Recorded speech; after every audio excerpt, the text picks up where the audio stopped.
Hey everybody, Harry here to talk today about a topic that's a little bit more political than legal, but it's really critical to the law and basically the whole political mess we are in by virtue of the Republicans taking control of the House. That is the committee structure. So, McCarthy debases himself, makes all kinds of deals to become the speaker. And we find out not exactly, but we find out much about them when they unveil the committee structure. In other words, which members are on which committee. Now, quick note about committees. They sound, I think, a little bit like, a sort of secondary part of your job. As if you're like an extracurricular activity. You're in the marching band as well as in school. They're not. They are the prime deal. Everything in Congress gets done initially and primarily in committees, and then it's fed onto the floor. I think you can see this if anyone's ever followed a Supreme Court nomination. Everything's in the Judiciary Committee, then it goes to the floor. Meaning the best indication of the sort of power you have in Congress and the things you can do are what committees you're on and your position of seniority on those committees. So when McCarthy comes out and we find out who was on the different committees, it tells you a lot. And in this case, it's pretty ugly. So we have on the Oversight Committee, the people whose whole business is going to be to go after anybody named Biden, and not just that, such relevant and compelling topics as the origins of COVID and the withdrawal from Afghanistan. In other words, anything that could possibly beat up on Biden. And you have just a greatest hits, a whole Joker's gallery or Rogues gallery or both of the really nuttiest members of Congress, the nuttiest and the nastiest and the least public spirited and the most bomb throwing. So who do I mean?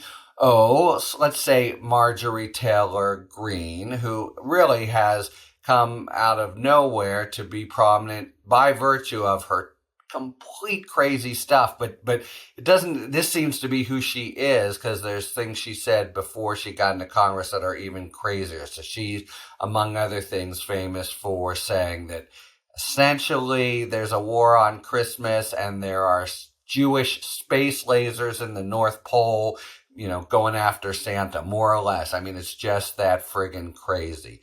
She is now on the Oversight Committee, so just imagine the things she'll be saying. Who else is there? You have Paul Gosar, who is the fellow who actually used House funds to make a nice animation of what? Somebody killing dead AOC.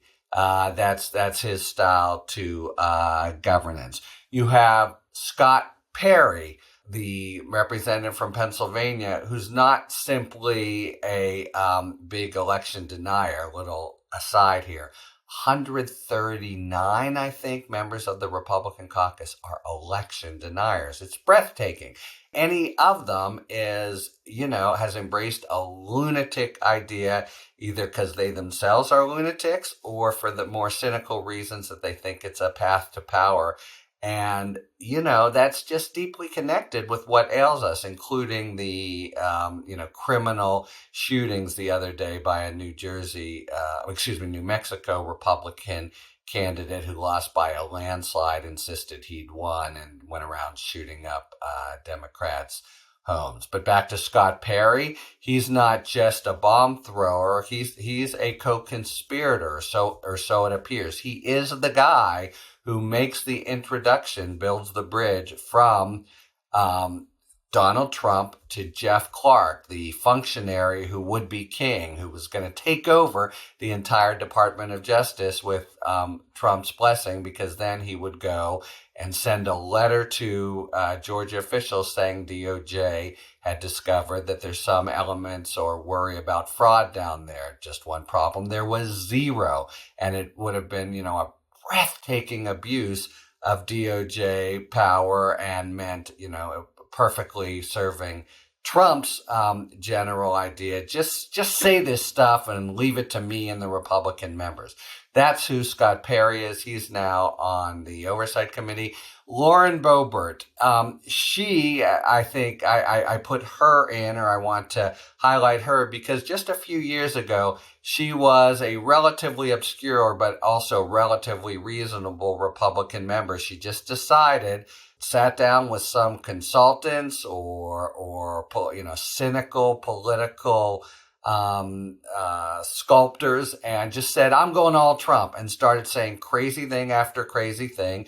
And it has elevated her to prominence and leadership. So just a perfect example of someone who knows this crap is crap, but has just embraced it. And, depending on how you analyze things, that's the biggest part of our problem, because you have clearly the majority of these 139 in the Republican Party who know it is a big lie.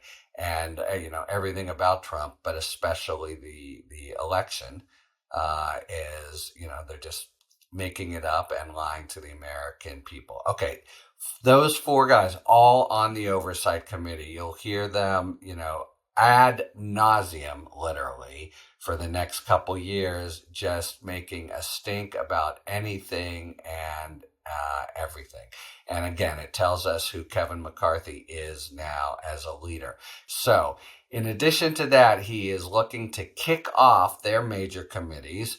Eric Swalwell and Adam Schiff, who were prominent and very productive members of the Democrats over the last couple years. Now, why is he saying they're doing it? No, I'll start with, why is he doing it? And it's absolutely clear. This is bare knuckles, and everyone in Washington knows it, as a reprisal for similar treatment of Marjorie Taylor Greene and Paul Gosar. But what did they do? Remember, she made crazy ass comments, including on the floor, and wanted to have guns there, and just the sort of thing that you wouldn't tolerate in a third grader, much less a member of Congress. So she got stripped of her committee assignments. Gosar did this animated video of the killing of a Democrat, AOC. Nothing remotely like that, but McCarthy has to come up with a fig leaf. What he's come up with, Eric Swalwell had some involvement with a Korean operative who turned out to maybe be a spy type, but near totally bogus. Many people had some contact with this woman. As soon as the FBI told people, Swalwell included, that she was maybe bad news, he severed ties with her literally the next day and never had really much contact with her as opposed to others.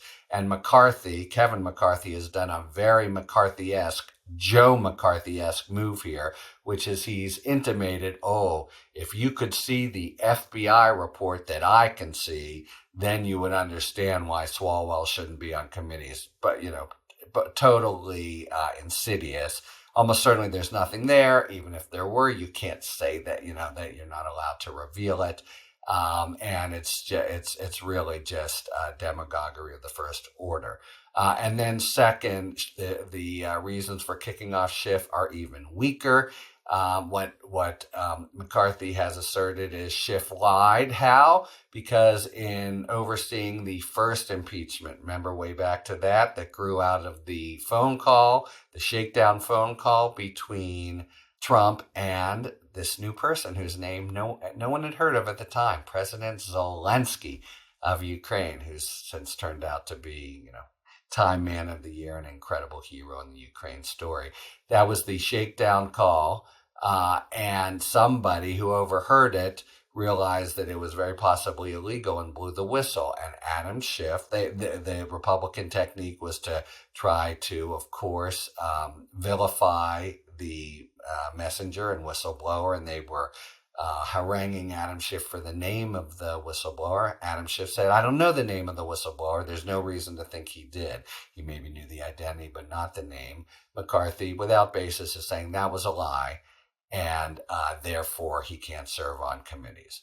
Okay, so that is the sorry state of affairs for probably the most important, at least for these Democrats, because they don't have any policy to pursue, but they sure have a lot of investigations, and that's what we're going to see. So it's a real lesson about who McCarthy is, about the deals he made, about the substance, i.e. lack thereof, of the attacks we're going to be seeing without unceasingly over the next couple years. And so it is, in fact, I think it's fair to think that the things that ail us really do have as a root cause the sort of deep thrall that the Republican Party overall is to Trumpism, because Trump himself seems to be fading, but Trumpism, election denial,